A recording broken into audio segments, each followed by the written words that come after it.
Saludos. Nos encontramos una vez más en esto que es Derecho Apto para todo público, con muchas actividades para aquellos que están cursando diferentes materias de la carrera de Derecho, de Ciencias Políticas, y por pedido especial de la gente que está en segundo año, de alguna de las facultades públicas más recurridas en nuestra zona nordeste argentina, voy a poder dedicarme,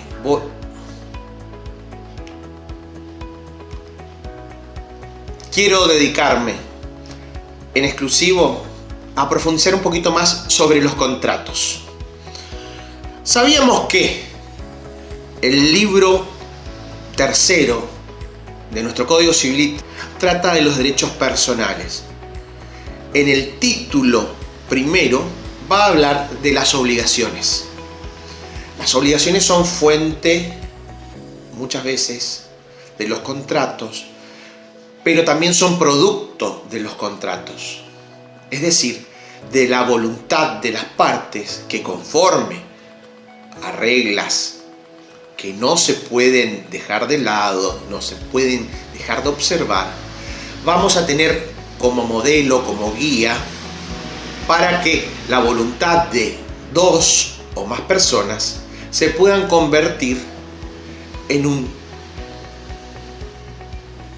acto jurídico plasmado conforme a la voluntad de las partes. ¿Para qué?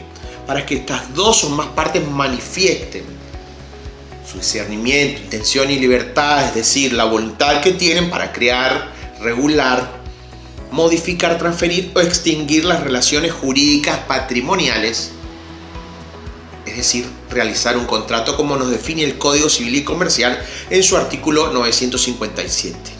La libertad de contratación. El Código nos requiere la comprensión de discernimiento, intención, libertad y la voluntad. Y además que tenemos un efecto vinculante. El efecto vinculante va a ser que el contrato va a ser válido para las partes siempre que exista una necesidad, la voluntad indispensable, que haya un objeto, que haya una causa del contrato,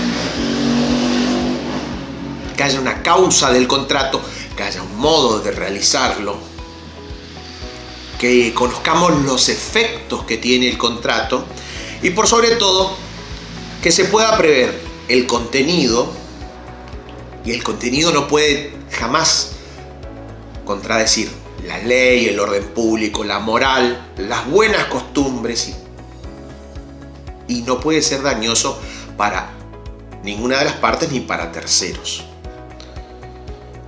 Vamos a hablar que cuando tratamos esta cuestión, la facultad de los jueces queda en un segundo plano, porque los jueces no tienen facultades sobre la voluntad de las partes, excepto que una de las partes demuestre que la celebración contractual, es decir, que el acuerdo que selló con la otra parte o con las otras partes, le resulta dañoso o antijurídico. Y una vez que lo demuestra, va a poder reclamar la nulidad parcial o la anulación total de la pauta contractual o del acuerdo que celebró. Por otra parte, vamos a decir que excepto esta cuestión del pedido de parte, también le cabe al magistrado, cuando de orden público nota que hay un contrato que está celebrado y que es contrario al orden público o a las normas, a las leyes. El ejemplo más claro es cuando existe, por ejemplo, el detrimento de una o más personas que son contratadas en condiciones indignas o en condiciones ilícitas, ya sea porque no se respetan las cuestiones laborales, no se respeta la condición adecuada, el modo en que se realiza el pago, la forma, la condición inferior a lo que establece la ley. Y esto ocurre cuando tenemos trabajo esclavo, abuso del derecho, abuso de la posición dominante, y suele ocurrir cuando se denuncia, por ejemplo, el caso de extranjeros que son traídos a trabajar por un precio inferior, muy inferior, un precio vil, que resulta ilícita la condición en que están viviendo, resulta inaceptable, y en ese caso, de oficio, el magistrado actúa sin preguntar siquiera a los damnificados si están decididos por actuar en contra del patrono que los tenía trabajando en esa condición inhumana. Otro de los elementos es la buena fe. Y la buena fe en los contratos o en cualquier acto jurídico es indispensable, porque razonablemente es lo que se pide de las partes.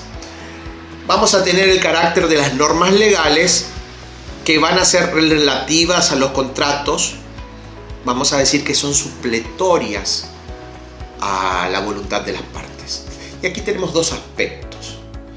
Las normas legales relativas a los contratos son supletorias a la voluntad de las partes cuando resulten de carácter indisponibles. Es decir, que no podemos pedir que, por más que haya voluntad de las partes, alguna de ellas renuncie a algún derecho que le cabe para poder cumplir ese contrato.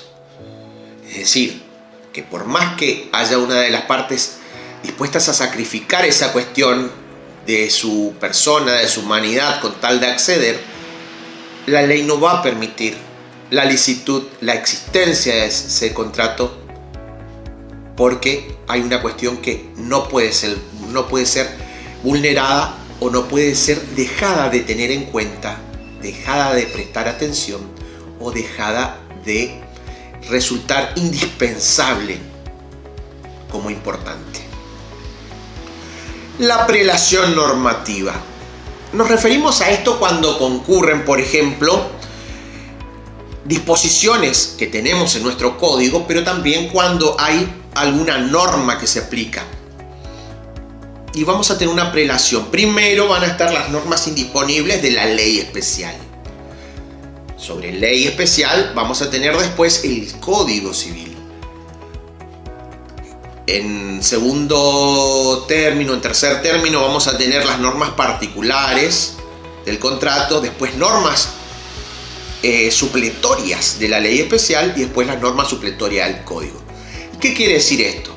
Que van a haber normas indisponibles de la ley especial, es decir, de la parte determinada del código. Si yo estoy ante un determinado tipo de contrato, para dar un ejemplo, contrato de locación, yo estoy ante una ley.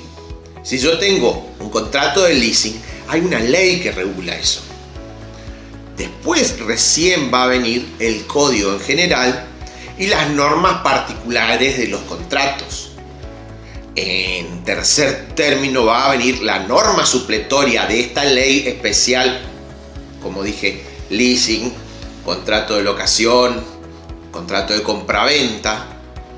Y finalmente van a venir las normas supletorias de nuestro Código Civil y Comercial, que perfectamente pueden ser la Constitución Nacional, que puede ser algún código aduanero, que puede ser el derecho internacional público, puede ser la costumbre o cualquier otra pauta, pero en este orden de prelación se aplican las normas. Tenemos otro artículo que nos va a hablar de la integración del contrato, porque el contenido del contrato tiene que estar integrado. Y cuando decimos integrado, es decir que tiene que estar conformado, compuesto por normas indisponibles, normas supletorias y los usos, prácticas y costumbres.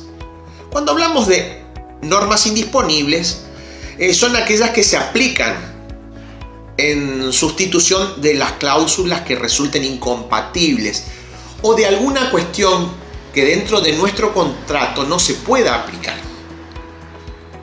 Si yo en mi contrato tengo un elemento que no resulta apto, voy a tener como fuente normas indisponibles, que son las normas del derecho, las normas especiales. Ya habíamos dicho que primero va a estar la del área, la de la ley específica, y después la del Código Civil, después la de los contratos en general, y así sucesivamente hasta llegar a la Constitución Nacional, llegar al derecho internacional privado o llegar, por ejemplo, a cuestiones del derecho comparado.